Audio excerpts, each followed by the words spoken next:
Наш музей посвящен истории Амурского моста, который строился в царское время с 1913 по 1916 годы. В ходе эксплуатации моста возникла усталость металла со временем, скорость ограничили и потребовалось менять мост. И в 1992 году началась реконструкция. В ходе реконструкции фермы моста старые, царские, сдавались на металлолом. Одну ферму все-таки решено было оставить, и с этой фермы начался у нас музей. Поставили ферму, построили вокзал, это копия старых вокзалов, деревянных, бревенчатых. Чертежи взяли со станции Вяземской. Он у нас уменьшенный в 2 раза. В музее нашем есть макеты истории, как все строилось, как фермы строились, как опоры строились.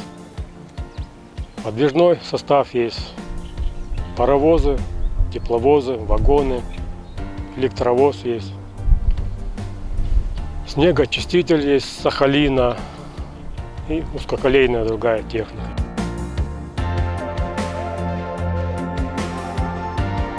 Паровоз Л.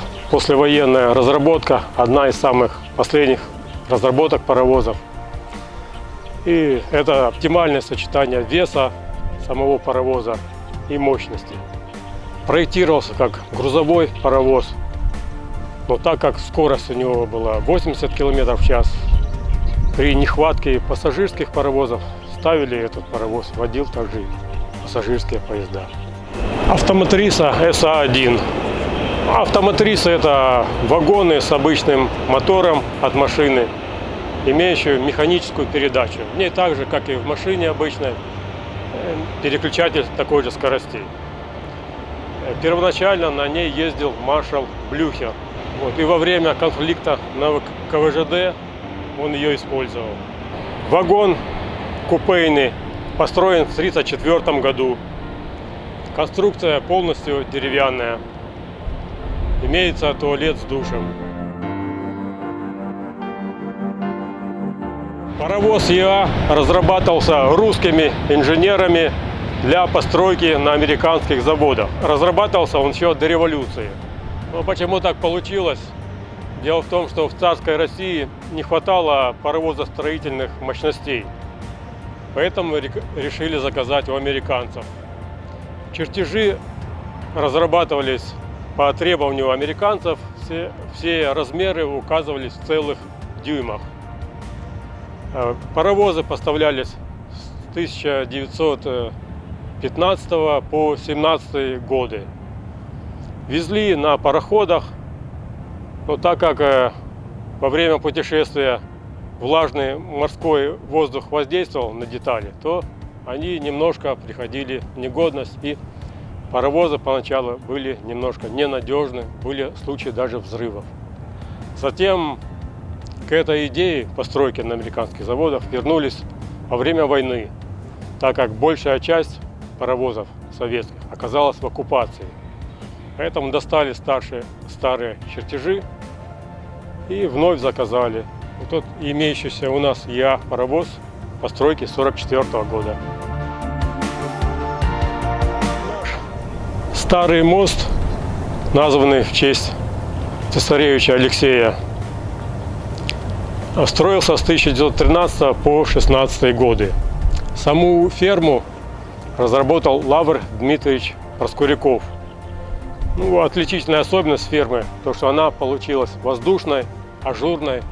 Это благодаря тому, что Лавр Дмитриевич уменьшил количество железа, количество раскосов.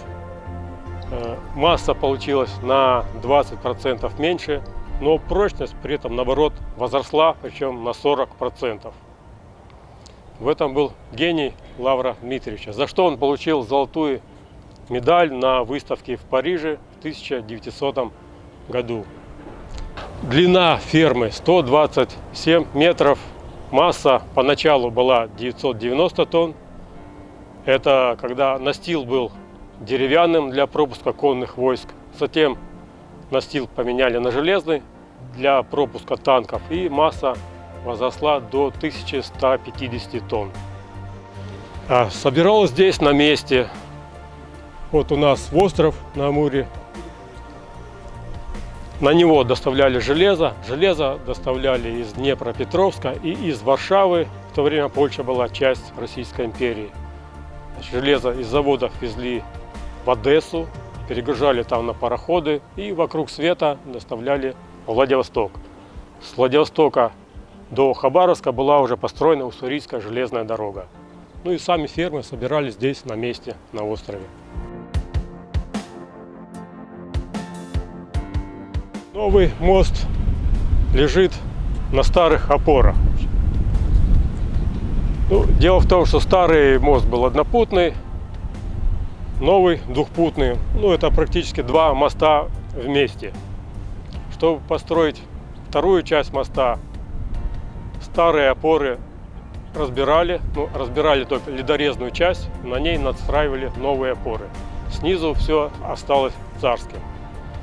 Длина моста железнодорожной части 2600 метров, автомобильной части 3900 метров.